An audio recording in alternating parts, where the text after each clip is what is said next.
buenos días, Egunon. Nos vamos a tomar un café con Sandra Romero, la directora de la película Por donde pasa el silencio, película que opta al premio Cuchabank New Directors.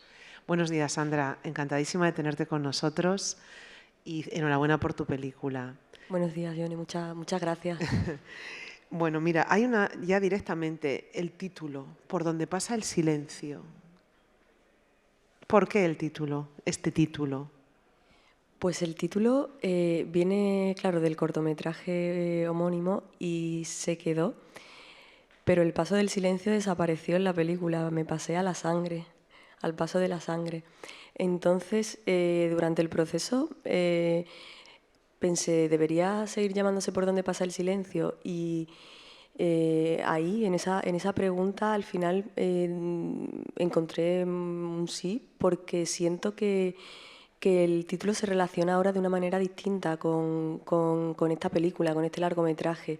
Siento que ahora el silencio toma otra dimensión y al final, en esta relación de estos tres hermanos, creo que todo el ruido que a veces hay dentro de la película, creo que hay un gran silencio que es mucho más, digamos, emocional y va más por dentro que por fuera, ¿no?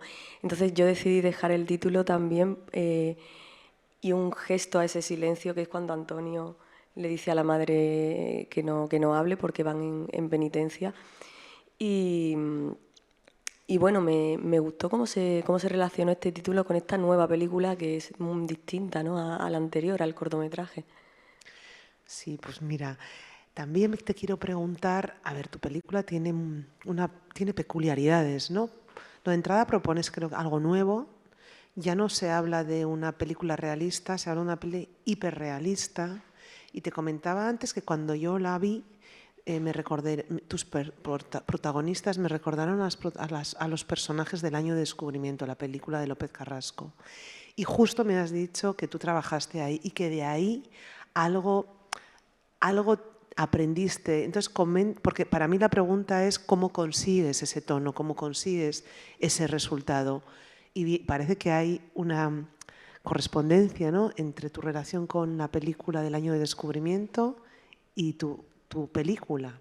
Sí, completamente. Y yo además se lo dije a Luis, que a mí el trabajar en la película del Año del Descubrimiento, yo venía de estudiar ficción y la primera película en la que tengo la oportunidad de trabajar es una película documental y me cambió completamente la manera de pensar el cine directamente. O sea, a mí esa película me marcó mucho, me siento muy orgullosa de haberla hecho y de ser un personaje ahí también, en ese universo que creó Luis, tan increíble, y aprendí mucho porque Luis dirige de una manera muy sensible y a mí me cambió muchísimo. De hecho,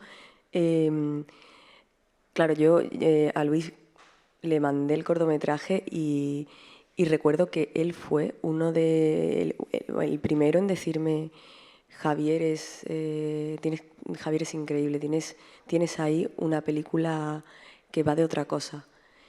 Y eso se lo agradezco muchísimo. Entonces, esta como legado o herencia, lo que tú observabas de cómo trabajaba Luis, ¿cómo lo has tú hecho tuyo, hecho propio y cómo has conseguido trabajar en tu proyecto? Es decir, conseguir este tono pues que parece ser llamado hiperrealista o que tiene muchísima verdad. O sea, tu película, estamos en ellos, estamos con los hermanos, como nos invitan a sus cenas, nos invitan a sus discusiones. ¿Cómo has conseguido eso? O sea, o cómo se puede traducir aquello que observabas en el año del descubrimiento y cómo tú como directora lo has interpretado y nos lo has traducido en esta película. Pues yo lo primero que observé es la dedicación y el tiempo que se le dio a esa película.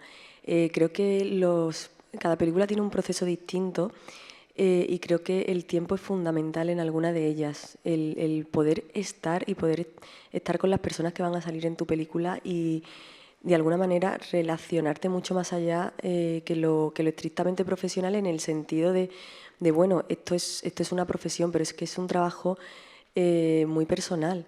Entonces, de alguna manera, todo el tiempo que le dedicó Luis a ese casting en el que yo lo acompañé también a conocer a todas esas personas de Cartagena, la sensibilidad que vimos en algunas de ellas, la capacidad que tenían de ponerse delante de una cámara, establecer una conversación coherente, o sea, hay frases en la película que son memorables y esas frases las decían personas que no habían hecho nunca una película y que no se habían puesto delante de una cámara. A mí me parece de una dificultad tremenda, yo no soy capaz.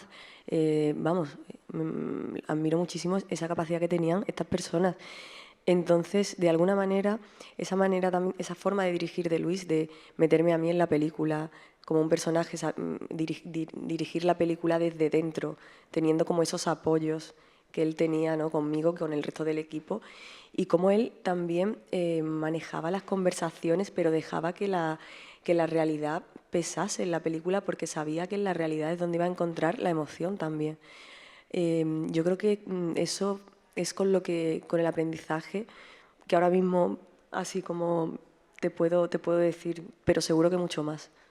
Entonces, tu manera de trabajar, bueno, esa realidad, ¿no?, que permites que entre. ¿Cómo has trabajado? Por ejemplo, aquí, lo primero, ¿cómo das con estos tres hermanos? Sé que has hecho esto es la continuidad de ese corto que ganó en Málaga, pero ¿cómo das con estos tres hermanos? Pues yo recuerdo la primera vez que vi a Antonio en mi pueblo, yo tenía 15 años y él 18, y tenían un grupo, yo no los conocía y me fasciné un poco por ellos. Me parecía gente como que era muy libre dentro de un entorno en el que, bueno, yo quizá no estaba todavía encontrando mi lugar. Me acerqué a ellos y los conocí ahí y hemos pasado como, pues yo qué sé, desde entonces somos amigos inseparables. A raíz de ahí, claro, conozco a sus hermanos y formamos un poco parte de una familia elegida, ¿no?, de la familia que se elige, que son los amigos. Entonces, claro, cuando yo me planteo hacer la película, a mí una cosa que me gustaba mucho y que le decía a Antonio es, bueno, el tiempo ya lo tenemos, ¿no? Hemos pasado mucho tiempo juntos.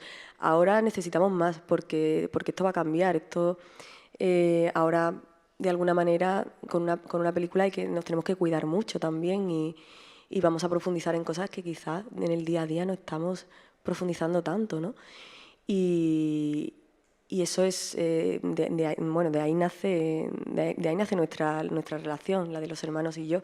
Y en cuanto a cómo trabajamos, yo me fui como medio año antes de la preproducción a prácticamente convivir con Javier, con María, con Antonio. Y en esa convivencia, poco a poco, cuando ya empezamos a sentirnos cómodos con una cámara, ¿no?, con esta cosa que yo tenía que integrar ahora en nuestra relación, pues empezamos directamente a ensayar. A veces eran ensayos clásicos, a veces eran conversaciones, discusiones. Fue para mí yo tuve un aprendizaje muy, muy fuerte en esta película con ellos. Yo tenía que aprender a dirigirla también. Comentas de que has estado 6 meses en la preproducción con ellos, con una cámara. ¿Era como esa cámara era tu bloc de notas? ¿Era donde tomabas los apuntes para luego hacer la película, contar esta historia? ¿O ya era, antes de esos 6 meses ya tenías la idea, o sea, o el borrador del guión, porque entiendo que es un guión abierto? ¿Cómo era? O sea, tú esos 6 meses, ¿qué apuntabas? ¿La película que iba a ser o ya tenías la película? No, yo tenía una versión muy avanzada de guión. Sí, yo había escrito un guión clásico. Claro, yo tenía la ventaja de que ya los conocía y de que sabía cómo hablaba cada uno. A mí una cosa muy bonita que me dijo Javier cuando leyó el guión es cómo me he visto ahí. O sea, habla igual que yo, me decía. ¿No? O sea, le impresionó que había cosas que, claro, había muchas cosas de la realidad que de conocer a Javier, sé cómo habla. Entonces, claro, fue muy bonito ese momento en el que me dijo eso, ¿no? Y luego, con una versión muy avanzada de guión, evidentemente yo sabía que me iba a tener que despedir de cosas. Entonces, en ese proceso de esos 6 meses, lo leímos juntos, él lo leyó también por su parte, María lo leyó por su parte, Antonio también, y de ahí empezamos a hacernos preguntas de cada secuencia, yo les contaba por dónde quería ir, a veces intentábamos levantar desde el texto, a veces salía bien, a veces salía mal, cuando salía mal nos olvidábamos del texto y entraba una improvisación que luego yo le grababa y luego escribía una escena porque claro, a veces eran larguísimas.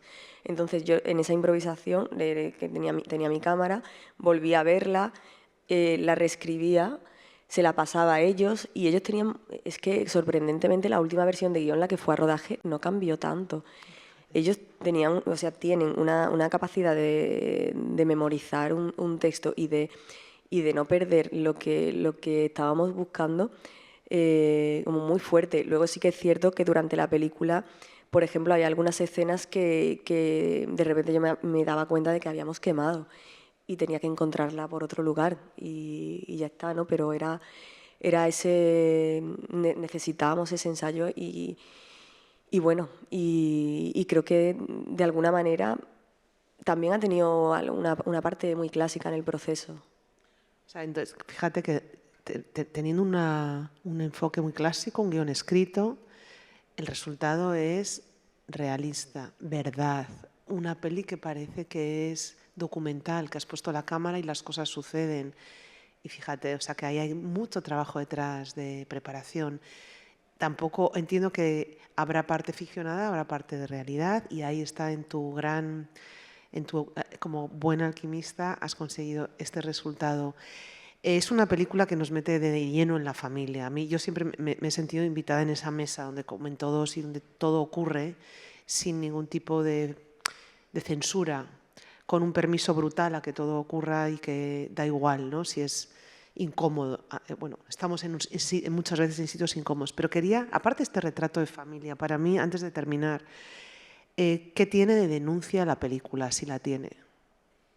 Bueno, a mí... O de reivindicación. ¿Qué reivindica? ¿Qué cuenta? Porque yo creo que es mucho más que el retrato de una familia. O sea, es un retrato cultural, social. ¿Denuncia algo la peli? ¿Reivindica algo? Pues no sé si renuncia o...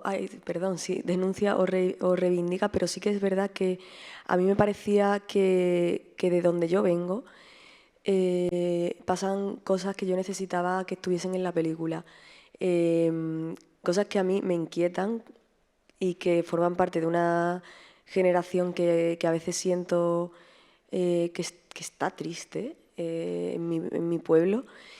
Y por otra parte, hay algo ahí que es una cosa para la que yo no tengo respuesta, que es cómo se puede querer mejor a alguien que no puedes dejar de querer, ¿no? Como son estos hermanos, ¿no? Entre ellos y cómo cómo poder convivir y cómo poder aceptar una cosa tan fuerte como es un familiar que está enfermo, pero que de alguna manera no puede evitar ser así, ¿no? A mí el tema de la enfermedad, por ejemplo, es algo que me toca de una manera muy, muy personal y no tengo una respuesta. Para mí esa fue mi gran pregunta durante toda la película. ¿Cómo aprender a querer? Bueno, es muy interesante cómo en el fondo has elegido un protagonista con dolor. Entonces me parece una metáfora muy poderosa, ¿no? de tu peli, lo que has elegido, ¿no? Como primera peli. Enhorabuena, o sea, seguiríamos haciéndote 1000 preguntas, no se puede. Gracias. Vamos ahora a terminar la entrevista con un pequeño clip de su película, Por donde pasa el silencio. Vaya recibimiento, ¿eh? Ayuda a tu madre a sacar cosillas, ¿no? Corto el grifo rápido. Ya está, que está todo sacado. Ya. Ya saca un montón de cosas más. El cabecillo que está cansado. Pero bueno, como tú veas. ¿Quién fuma? ¿Quién fuma? Cuidado, te vayas a reparar.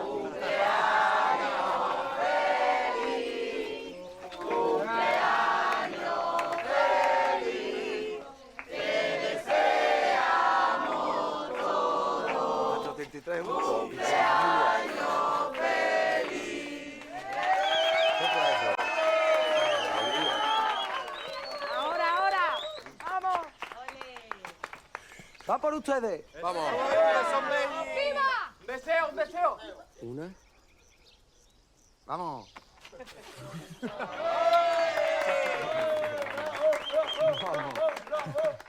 ¡Viva los Mellis! ¡Viva!